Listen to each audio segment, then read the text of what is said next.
In this video, traders, we're going to look at, can you really get an edge by trading breaking news? Stay tuned. Hey guys, warm welcome to you. Thank you for joining me. All right, so can you get an edge trading breaking news? So you know breaking news, we're kind of split into two here. One is economic data that is coming out, like non-farm payrolls, jobless numbers, interest rates, etc. The other is surprising news that catches people out. It's like a new thing that say, hey, you know, this company all of a sudden is struggling with this, or they've won a court case, or whatever it may be. So we can distinguish those very, very slightly, but ultimately it's the same kind of thing. So the biggest thing, guys, is that you cannot get an edge trading breaking news by trying to beat other people.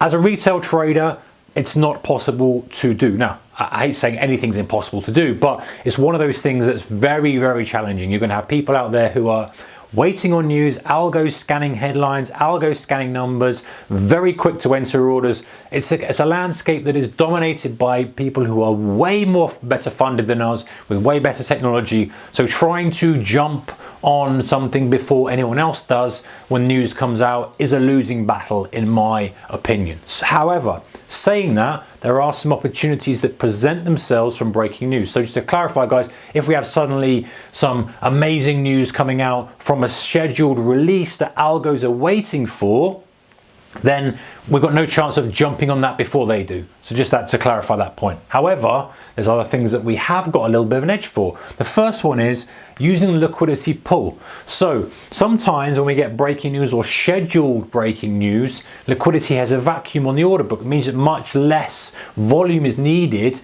to make price go up and down. So one of the strategies we can employ is to bracket the expected move. Yes, it puts people like, but the risk in that. Of course, guys, there's risk that you could get caught on the wrong side of something, but very often you get the spikes up and down and it goes back to where it was. If you can capture that literal liquidity vacuum, there's some profit opportunity there. But of course, the downside of that is if you're wrong and it does rip, you're going to get hammered. So it's one of those kind of trades that works a lot of the time, but the one time doesn't work at the time you get hurt. But it's still possible to carve out a profitable strategy from that.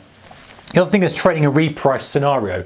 So trading a reprice scenario, and actually this one here, trade the second and third wave. So what do I mean by this? So if you have a reprice scenario, let's say a company suddenly has some news come out, there's opportunity there for the retail trader to see the news, recognize the impact, and to trade off that. Especially if you're in the front of the desk, you're in front of the screen and you see it. Let's say, you know, something comes out on a stock you're watching and it's very, very bullish. There's probably opportunity there for you to jump on a weekly option, to jump on the stock or something, because there's so much that needs to be done to actually fully reprice the market as such, that you may well have a head start. You're not going to be the first to the punch at all, but you may well be able to get it in the first kind of 10 seconds, 20 seconds, 30 seconds, and it might be 4 or 5 minute run or a lot of run. So it is possible when it's unexpected news that's a little bit ambiguous. You know, the algos are all waiting for economic data. They're waiting for the Fed to say something. They're waiting for non-farm payrolls. They know that at the back of their hand. What they're generally not doing, of course, there are algos that do respond to headlines, of course, but what they're not doing is kind of reading some odd statement that says, hey, all of a sudden, you know, there was an accident here, or we found out that this drug is not very good for this company, or we found out that this, whatever it may be. So yes, there are algo scannings headlines out there. Of course there are, but very often there's still opportunity for us to take advantage of that. It's rare, but there is that. However, something that's not so rare is trading the second and third wave. So very often you might get a breaking news pop and maybe you don't get on the first one, but the second wave here, that's wave number 2, and I'm not talking from Elliott wave perspective, you know, you're getting the kind of calmness here and then it goes again. So that's may run by algos and people who are beating you to the punch. You get the first little retracement or kind of pause, and then a second leg, and the third one, you know, kind of something like that. Because if it's genuinely breaking news that's affecting the price of the asset, it's going to run for a reasonable period of time. It doesn't just go from one price to the other and just stay there. We know that. There's some people who are, you know, trading against it. There's more money that needs to be pushed into it. You know, if If hedge funds, for example, are suddenly thinking that's what we're looking for, we want to buy, accumulate a lot of stock, or hey, we're short, we want to dump a lot of stock, they're not going to be out in this. They're going to be out maybe a few hours later, or the next day, or the next day. So there's definitely opportunity there, but it's a little bit delayed. It's not like trading the instant snap. The other thing is using the news as a marker for price. So let's say the news came out here. All of a sudden now we've got a reference point. It's not particularly an edge as such, there's more into it than this, but you've got a reference point now to say, okay, where's price relative to this good news? Oh, well actually the stock is now down here after the good news. What can I infer from that? Well, I could probably infer that sellers are far more aggressive on this than the buyers are. The final thing I've got for you guys is this.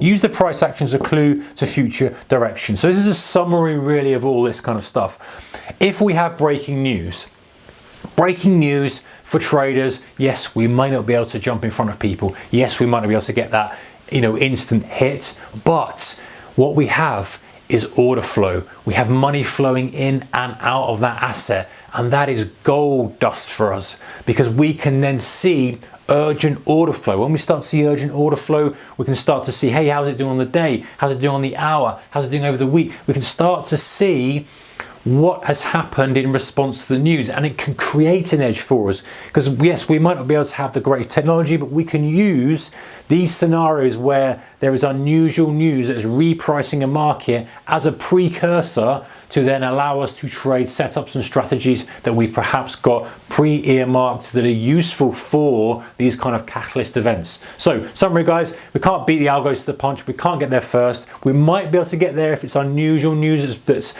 kind of just popped out, let's say it's unexpected. Then there may be an opportunity, especially if it's significant. If it's significant, then because we can still be late and we know that there's still got plenty more to go. If it's not significant, we're going to get caught out buying highs and all this kind of stuff. Got a liquidity vacuum thing, a bit of a grey area depending on how you're trading that, but there is potential there. Otherwise, it's useful because we have the liquidity coming in. We have money flowing in. It just makes life a lot nicer for us to see opportunities. Because when money flows, there's opportunity, especially for traders, active traders like you and I. Take care, guys. See you next one. Bye-bye.